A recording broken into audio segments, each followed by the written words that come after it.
pendidikan ya. Anda cek penataan kelembagaan pendidikan ini kurang lebih seperti ini. Misalnya tata kelola SDM pendidikan. Anda bisa meneliti tentang rekrutmen, kepangkatan, karir, guru dan dosen misalnya, persebaran distribusi mutasi tenaga guru, tentang kompetensi guru, alih jenjang fungsi guru, pendidikan, pelatihan, dan lain-lain. Ini tentang tata kelola SDM pendidikan, tentang penataan kelembagaan pendidikan. Kemudian juga topik yang berkaitan dengan perencanaan dan penganggaran program pendidikan, tentang efektivitas pelaksanaan kurikulum pendidikan, juga tentang pendataan sekolah, koordinasi penggabungan sekolah, karena sudah ada tren sekarang di sektor kebijakan, ada beberapa sekolah yang mungkin kekurangan siswa ya, terutama sekolah negeri, sehingga ketika mereka krisis murid, mereka perlu ditata ulang, misalnya dengan penggabungan. Kemudian efektivitas unit kerja UPT pendidikan di kabupaten dan kota. Nanti Anda akan tahu apa yang dimaksud UPT pendidikan tersebut. Juga tentang kolaborasi penyelenggaraan pendidikan dan pelatihan. Ini biasanya melibatkan sektor privat dalam penyelenggaraan pendidikan. Bisa terutama di pendidikan informal maupun non formal. Misalnya dengan perusahaan-perusahaan ya, swasta. Kemudian tentang persoalan sarana prasarana sekolah, laboratorium, kualitas buku, perpustakaan, komputer, internet, alat olahraga, peraga, dan lain-lain. Kemudian juga tentang kinerja guru atau kepemimpinan sekolah. Jadi maju tidaknya sekolah itu tergantung kepala sekolah ternyata. Juga berhubungan dengan sistem penjaminan mutu, tata kelola arsip pendidikan, monitoring evaluasi pendidikan, penyelenggaraan monef bidang pendidikan, dan lain-lain. Ini kurang lebih ya penataan kelembagaan pendidikan. Kemudian yang berikutnya, tentang studi kebijakan pendidikan. Kira-kira apa ya kalau Anda ingin membuat skripsi tentang studi kebijakan pendidikan daerah atau nasional, kira-kira apa? Ini kurang lebih ya yang beberapa yang saya identifikasi. Kalau studi kebijakan pendidikan itu antara lain misalnya yang lagi ngetren beberapa waktu yang lalu, kebijakan tentang perluasan dan pemerataan akses pendidikan. Misalnya sistem zonasi pendidikan atau dicabutnya sekolah RSBI, sekolah unggulan, favorit, dan seterusnya. Itu juga bagian dari kebijakan pemerintah. Kemudian juga tentang penggunaan anggaran pemerintah bagi pengembangan pendidikan. Bisa pendidikan yang dikelola oleh pemerintah daerah, misalnya APBD untuk rakyat ya, SPP, gratis, dan lain-lain ya. Itu bagian dari kebijakan daerah. Juga tentang penentuan anggaran pendidikan nasional. Prosesnya bagaimana? Itu bisa Anda teliti. Jadi ketika Anda meneliti itu tidak hanya di daerah, tapi juga bisa hubungannya dengan penelitian nasional. Nah, kemudian kebijakan tentang Pak Menteri, Mas Menteri sekarang ini ya, kebijakan tentang Kampus Merdeka atau Merdeka Belajar. Ini bagaimana implementasinya, bagaimana pelaksanaannya, prosesnya, dan lain-lain. Itu bisa menjadikan tema skripsi Anda nanti. Anda bisa meneliti di kampus, beberapa kampus atau sekolah-sekolah yang pernah melaksanakan itu. Kemudian proses pengadaan barang dan jasa sekolah. Ini juga bagian dari kebijakan pemerintah karena pengadaan barang dan jasa itu sangat cukup besar ya persoalan yang terjadi sekolah, karena sekolah itu terdiri dari sarana dan prasarana yang banyak melibatkan barang dan jasa. Kemudian juga tentang efektivitas subsidi pendidikan. Misalnya pengelolaan dana BOS, BUPTN, Kartu Indonesia Pintar, dan lain-lain. Intinya hal-hal yang berkaitan dengan subsidi pendidikan. Mungkin juga beasiswa lain. Kemudian juga kebijakan sekolah inklusif. Ini termasuk kebijakan yang dibuka pemerintah 5 tahun terakhir ini. Ini saya lihat mahasiswa masih jarang ya mengajukan judul inklusif ini. Padahal dulu justru yang pertama kali saya membimbing skripsi itu universitas yang melayani difabel. Itu mahasiswa saya yang kemudian sekarang dijadikan menginspirasi lahirnya PSLD itu ya. Itu bimbingan saya dengan Pak Fadilah Putra. Kemudian kebijakan sertifikasi guru dan dosen. Itu juga studi kebijakan. Juga kebijakan tentang kurikulum. Sekarang pergantian kurikulum ya beberapa kali. Itu juga bisa Anda teliti. Sekarang kurikulum keberapa? Misalnya K13. Oh ya, ini masih ada yang kurang lagi. Kebijakan tentang UNAS. Ujian nasional yang setiap tahun atau setiap menteri ganti, kebijakan juga ganti ya, seperti itu. Itu juga perlu diteliti. Kemudian kebijakan tentang pendidikan 12 tahun. Beberapa waktu yang lalu cukup ramai di media massa tentang angka putus sekolah. Jadi banyak sekali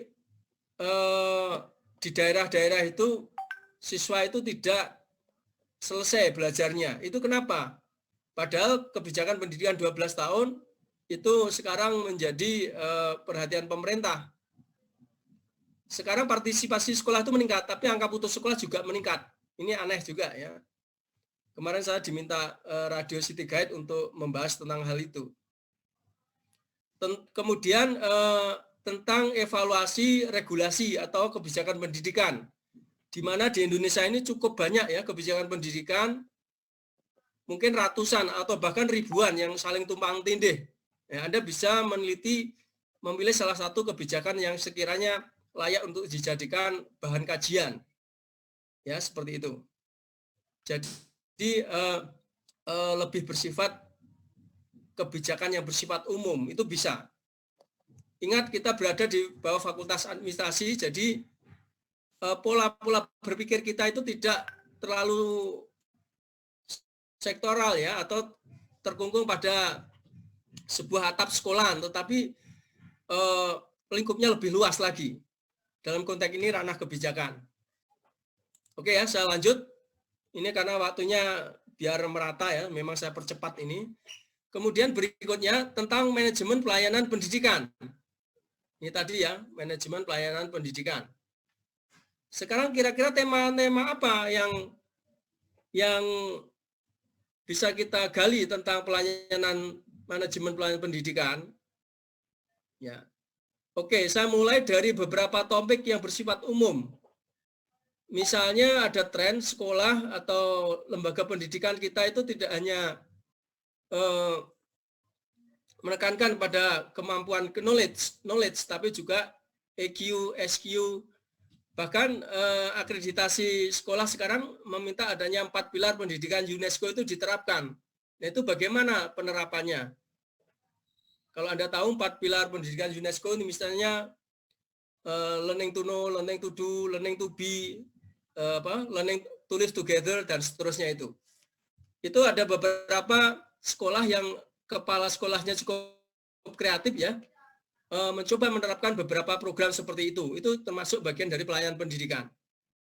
Kemudian sistem pembelajaran berbasis digital, e-learning atau online, atau pembelajaran jarak jauh, ini bisa Anda teliti juga. Ini termasuk bagian dari inovasi pendidikan sebenarnya. Baik yang dilakukan oleh sekolah maupun oleh pemerintah pusat maupun daerah. Kemudian manajemen pelayanan khusus, misalnya untuk penyandang disabilitas ya. Kemudian pelayanan kesehatan nutrisi, termasuk stunting ya lewat sekolahan, pengembangan bimbingan konseling, kewirausahaan dan lain-lain. Kemudian sistem pendidikan proaktif dan partisipatif, ini melibatkan masyarakat. Bagaimana guru melibatkan orang tua dalam proses pendidikan. Misalnya di era daring ini sekarang justru peran orang tua ya sangat bisa menggantikan peran guru misalnya. Kemudian pelayanan administrasi, kepangkatan, karir guru dan lain-lain. Di mana guru-guru sekarang ini sangat disibukkan oleh urusan-urusan administratif. Nah, ini bagaimana pengembangan sistemnya? Ini bisa diteliti. Kemudian manajemen risiko penyelenggaraan pendidikan. Ini beberapa judul ini sudah mulai muncul ya, terkait dengan pandemi ya. Kemudian kedaruratan bencana.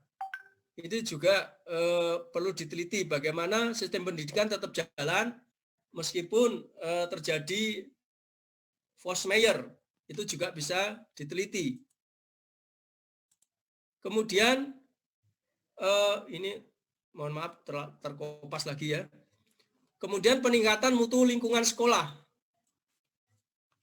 Misalnya sekolah yang ramah kesehatan ya, sekolah yang aman, sekolah yang sehat ya dan lain-lain.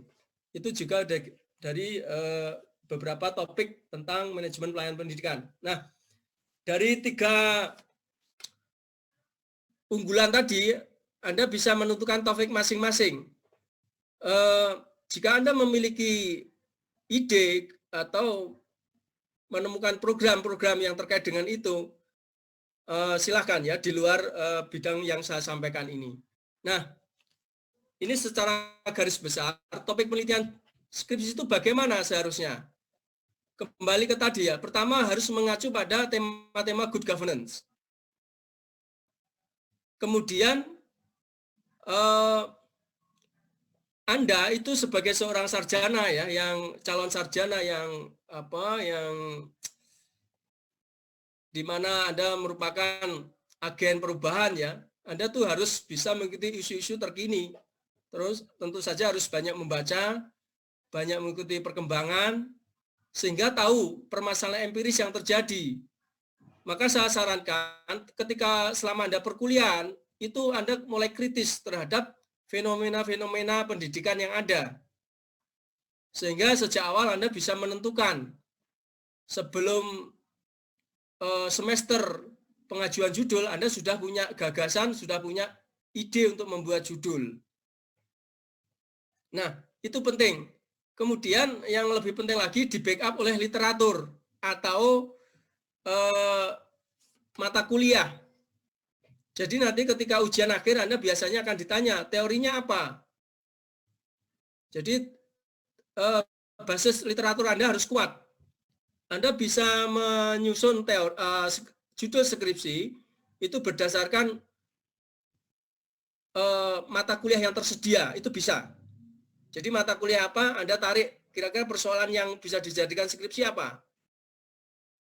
Misalnya mata kuliah manajemen mutu pendidikan, itu Anda bisa ambil judul ketika saat diskusi kelas ya, itu bisa untuk menggali ide.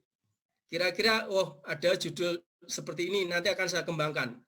Jadi Anda itu bisa menggali judul atau tema penelitian riset itu saat ketika kuliah, di mana biasanya dosen di akhir perkuliahan itu biasanya ada diskusi. Jadi setiap mata kuliah itu rata-rata ada diskusinya. Nah, dari diskusi itu Anda bisa terinspirasi untuk mengambil judul itu dari diskusi yang pernah dilaksanakan saat perkuliahan. Kemudian ini yang penting, yang ketiga, bahwa judul itu harus mengandung unsur-unsur public administration. Anda ingat, Anda itu berada di bawah payung public administration atau Fakultas Ilmu Administrasi.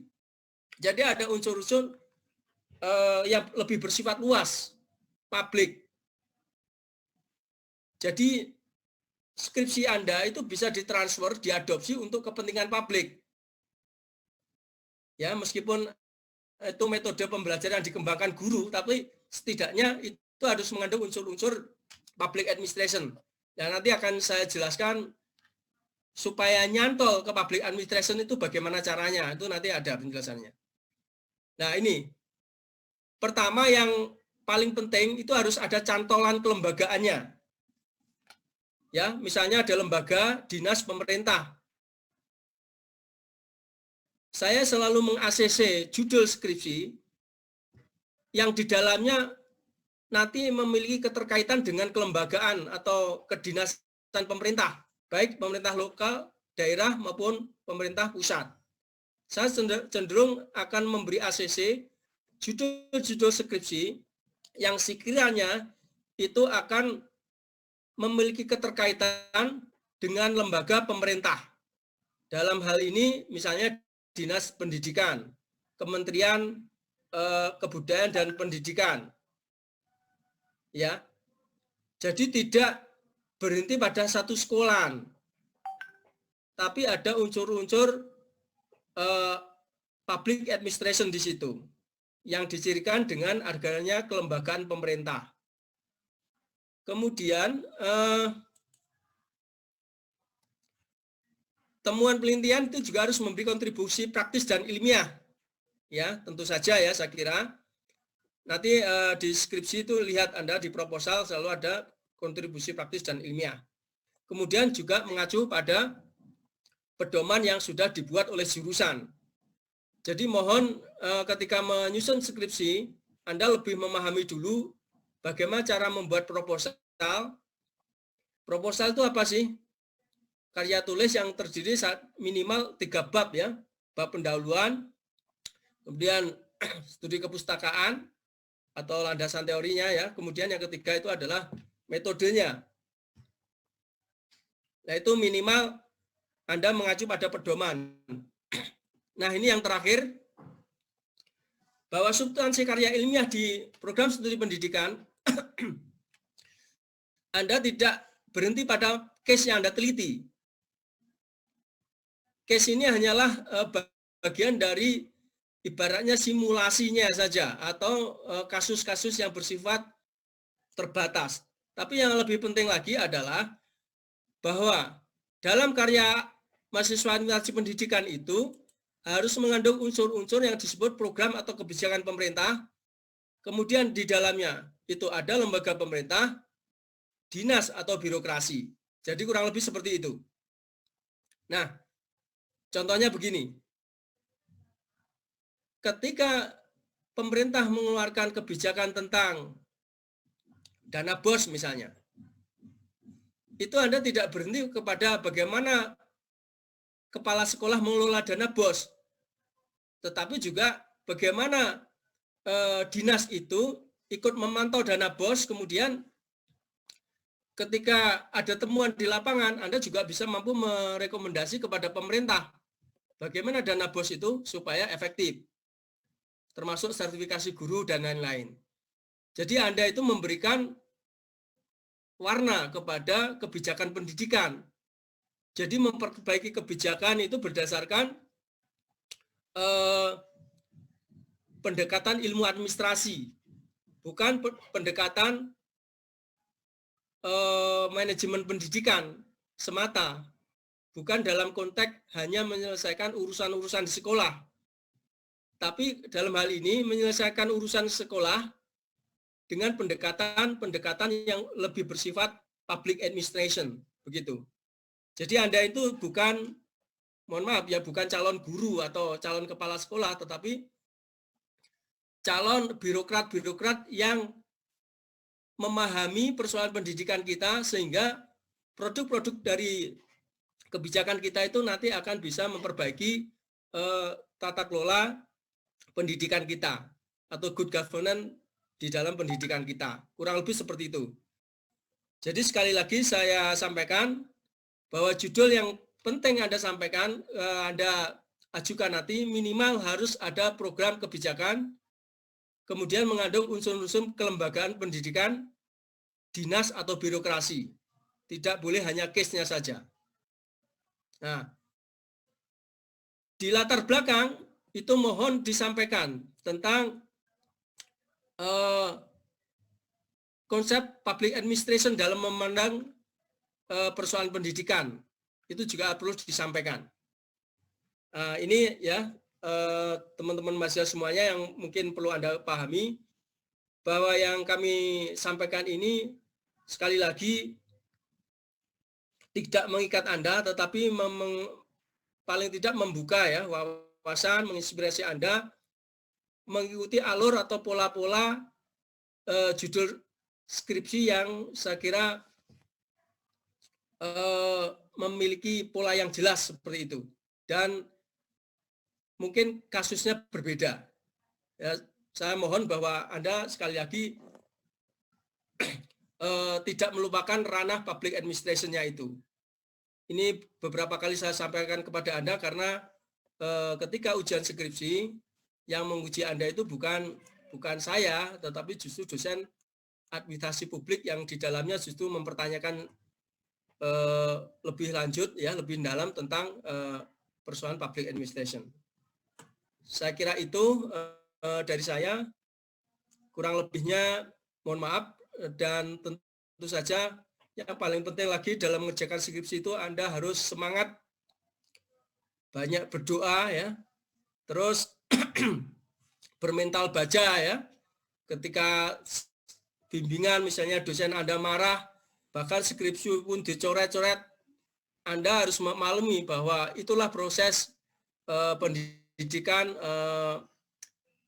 dalam konteks menyempurnakan karya tulis Anda itu memang seperti itu. Kadang Anda stres, kadang Anda mungkin tidak ada semangat ya, patah semangat dan seterusnya. Itu Anda masih muda, tolong